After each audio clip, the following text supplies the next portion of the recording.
இரணியாட்சன், இரணியன் என்ற அசுரர்கள் அதர்மத்தின் வடிவமாக இருந்தனர். இவர்களில் இரணியாட்சனை முதலில் அழித்தார் பரம்பொருளான மகாவிஷ்ணு. தனது சகோதரனை அழித்ததால் பழிக்கு பழி வாங்க நினைத்தான் இரணியன்.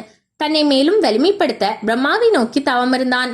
இதன் பலனாக இந்த உலகையும் ஆளும் வல்லமை வேண்டும்.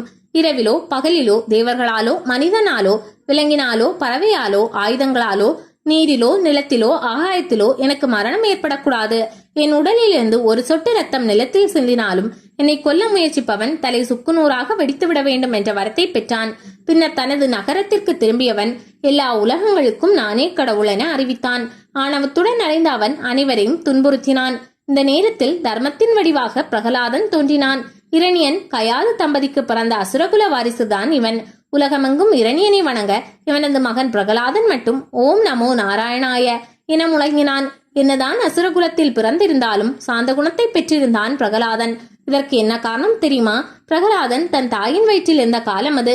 வயிற்றில் இருந்த குழந்தைக்கு நாள்தோறும் நாரதர் ஈரேழு உலகத்துக்கும் தலைவர் மகாவிஷ்ணு எனவும் ஓம் நமோ நாராயணாய என்னும் 8 எழுத்து மந்திரத்தையும் உபதேசித்திருந்தார்.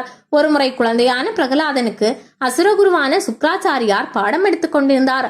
அப்போது அவர் ஓம் இரணியாய நமக என்று சொல்லும் போதெல்லாம் பிரகலாதன் ஓம் நமோ நாராயணாய நமக என்று சொன்னான். இச்செய்தி இரணியனை எட்டியது.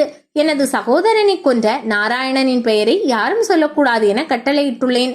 என் மகனே எதிரியின் பெயரை சொல்கிறானே என கோபப்பட்டான் அசுரனான இரணியன். அரண்மனைக்கு வரவழைக்கப்பட்ட தன் மகனிடம் இது குறித்து விசாரித்தான்.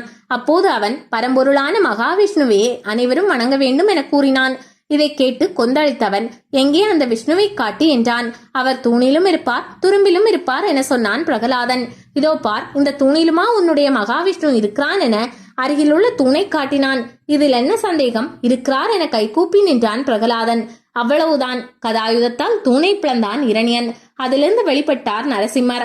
அக்னி ஜுவாலை போன்ற கண்கள், அகண்ட வாய், கூரிய பற்கள், சிங்கத்தின் கர்ஜனையுடன் வந்தவர் அசுரனை தூக்கி மார்பை கிழித்து கர்ஜித்தார். இப்படி தன் பக்தனான பிரகலாதனுக்காக ஓடோடி வந்தவர்தான் நரசிம்மர்.